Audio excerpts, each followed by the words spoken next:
Jy hoef nie jou lewe te verander nie, net jou volgende besluit. Die belangrikste is om daai besluit te neem, om tot daai besluit te kom.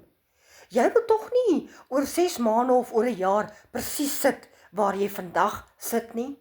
Daai moeilike finansiële omstandighede, daai ongelukkige werksituasie, vrou jy wat in jou 50's is, wat elke oggend voortsleep werk toe.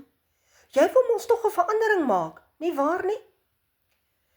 Nou, my lewe het nie oornag verander nie, maar dit het begin toe ek daai besluit geneem het om 'n verandering te maak, om 'n nuwe stap te neem, nuwe vaardighede te leer, wat maklik is, wat eenvoudig is. Jy kan dit ook doen. Jy kan dit selfs net probeer. As jy wil weet hoe ek begin het, om ook daai ekstra geldjie aanlyn te maak, skryf vir my in die comments, begin. Want ek wil graag vir jou 'n gratis gids stuur, wat jy kan sien hoe hierdie werk. Tot later!